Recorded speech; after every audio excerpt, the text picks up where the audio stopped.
रंगदारी नहीं देने पर हत्या की नीयत से चली गोली। एक आरोपी गिरफ्तार, दो फरार। मुंगेर के बरियारपुर थाना क्षेत्र के पड़िया गांव में चाय दुकानदार अजय मंडल पर रंगदारी को लेकर जानलेवा हमला हो गया। आरोप है कि 3 युवक चाय पीने के बाद बिना पैसा दिए जाने लगे। जब दुकानदार ने पैसे मांगे तो उन लोगों ने मारपीट शुरू कर दी। मारपीट बढ़ने पर बदमाशों में से एक ने दुकानदार को जान मारने की नीयत से गोली चला दी। गनीमत रही कि अजय मंडल बाल बाल बच गए और गोली दुकान में रखे फ्रिज में जाकर लगी। गोली चलाने के बाद बदमाशों ने दुकानदार को धमकाते हुए कहा, हर महीने 10,000 रुपये रंगदारी देना होगा, नहीं तो अंजाम बुरा होगा। घटना की जानकारी मिलते ही दुकानदार ने तुरंत पुलिस को सूचना दी। थानाध्यक्ष अमरेश के नेतृत्व में पुलिस टीम मौके पर पहुंची और एक आरोपी प्रफुल्ल को दबोच लिया। बाकी 2 आरोपी फरार हो गए। सदर एसडीपीओ अभिषेक आनंद ने बताया कि गिरफ्तार अपराधी प्रफुल्ल का लंबा आपराधिक इतिहास है। उसके खिलाफ पहले से कई मामले, छिनतई, लूट, रंगदारी, जानलेवा हमला और रेल में लूट की 7 घटनाएं विभिन्न थानों में दर्ज हैं। पूछताछ में उसने अपने 2 अन्य साथी अपराधियों के नाम भी उगल दिए, जो बेहद कुख्यात बताए जा रहे हैं। पुलिस ने मौके से खोखा और पिलेट भी बरामद किया है। फरार दोनों आरोपियों की गिरफ्तारी के लिए लगातार छापेमारी जारी है। सदर अनुमंडल अंतर्गत बरियारपुर थाना में एक पड़िया गांव है। पड़िया गांव के पास, पड़िया गांव में ही एक अजय कुमार मंडल जी का चाय का दुकान है। उनके द्वारा कल पुलिस को लगभग 5 बजे शाम के आसपास फोन किया गया बरियारपुर थाना को, जिसके बाद तुरंत बरियारपुर थाना द्वारा एक्शन में आया गया और घटना स्थल पर पहुंचा गया।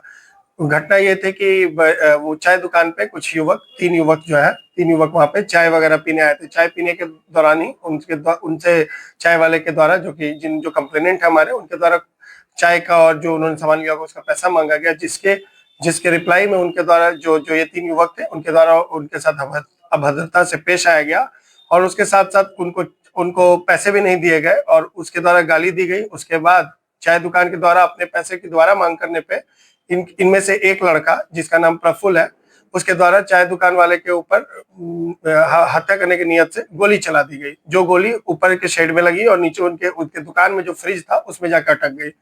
उसके बाद बाकी लोगों ने भी गाली गलौज किया, तीनों ने चाय दुकान वाले के साथ, और उससे उल्टे रंगदारी में पैसे भी मांगे।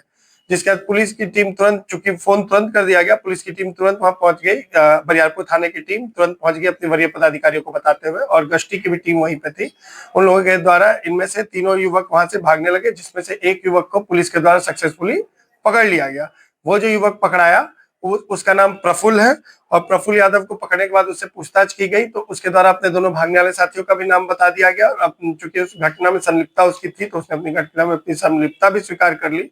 फिर पुलिस के द्वारा घटनास्थल की और छानबीन की गई तो वो जो गोली चलाई थी, वो पेलेट जो फंसा हुआ था वो, और जो उसका जो खोखा था, दोनों पुलिस के द्वारा बरामद कर दिया गया। इस प्रकार पुलिस के द्वारा प्रफुल्ल नाम के उस अपराधी को पकड़ा गया और उसके 2 साथियों का भी नाम पता चल गया, जो उसके साथ कल के उस फायरिंग वाली घटना में शामिल था। ये जो प्रफुल्ल कुमार पकड़ाया, प्रफुल्ल का और पता करने पे उसका आपराधिक इतिहास भी निकल के आया, जिसमें उसके ऊपर कई केसेस हैं, और सारे केसेस खास करके लूट की, डकैती की, ये सब केसेस हैं, जिसमें मैक्सिमम केस बरियारपुर थाना का, इसके अलावा जमालपुर, रेलवे, ये सब जगह पे उसके केसेस हैं। अभी तक 7-8 केस उसके हम लोग को मिल गया आपराधिक इतिहास। वो हाल में ही जेल से छूटा था। बाकी 2 लोग जो नहीं पकड़ा है उसको पकड़ने के लिए, और जो हथियार जिससे फायरिंग हुई थी उसको बरामद करने के लिए हमारी छापेमारी और तफ्तीश जारी है।